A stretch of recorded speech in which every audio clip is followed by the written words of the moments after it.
और अरब सागर के संगम पर बसा विश्वास और इतिहास को जोड़ता ये नगर आज भी श्रद्धालुओं के लिए देवभूमि है।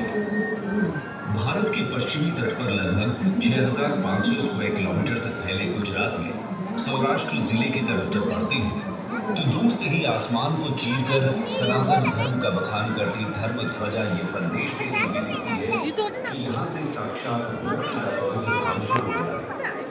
यहाँ से हिंदू धर्म का तीर्थ शुरू होता है और यहीं से शुरू होता है द्वारकाधीश का साम्राज्य, जिसका कुछ हिस्सा आज समुद्र की गहराई में कहीं दूर सा हो गया है।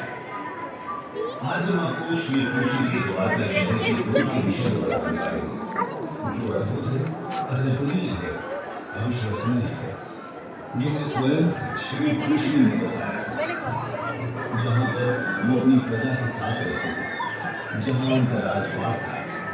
लेकिन आखिर ऐसा क्या हुआ कि पूरा साम्राज्य समुद्र की अनंत गहराई में समा गया? तो चलिए जानते हैं इसके पीछे के रहस्य। The sunken city of Dwarka, a legend or a myth। कई द्वारों का शहर द्वारका भारत के 7 पवित्र तीर्थ स्थलों में से एक है। ये न केवल धार्मिक रूप से बल्कि पुरातात्विक रूप से भी महत्वपूर्ण है।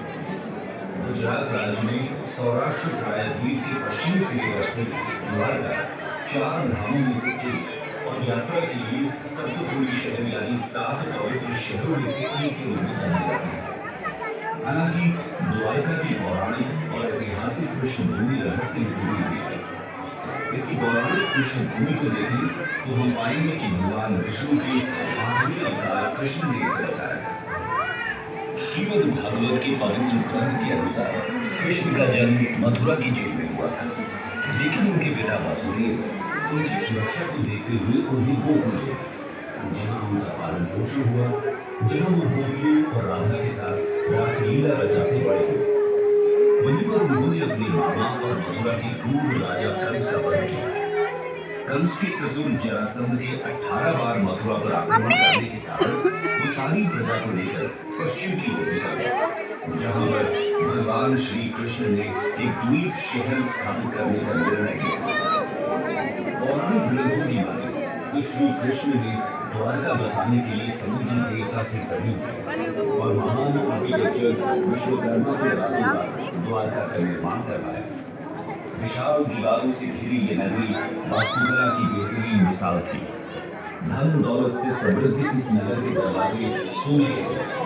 हिंदू पुराणों की माने तो द्वारका का निर्माण कृष्ण ने कुशस्थली नामक स्थान के निकट किया। शहर तेजी से उभरा। इसमें लगभग 900 महलों में हजारों लोग रहते थे। शहर पूरी तरह से खुले बंद था और केवल जहाज द्वारा ही यहाँ तक पहुंचा जा सकता था। लेकिन श्री कृष्ण ने जिस शहर को इतने प्यार से समुद्र के बीच में बसाया, वो शानदार शहर उसी समुद्र में डूब गया।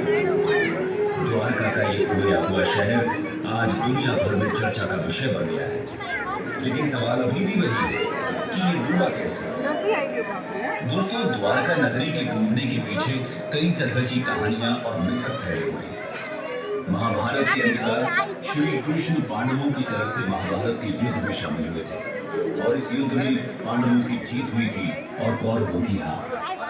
100 पुत्रों के शोक से दुखी गांधारी ने क्रोध में आकर श्री कृष्ण को श्राप दे दिया कि जिस तरह कौरवों के वंश का नाश हुआ है, ठीक उसी प्रकार पूरे यदुवंश का भी नाश होगा। धीरे धीरे द्वारका में हालात तनावपूर्ण होने लगे। उसके पश्चात सभी यदुवंशी आपस में लड़ लड़कर मरने लगे। सभी यदुवंशियों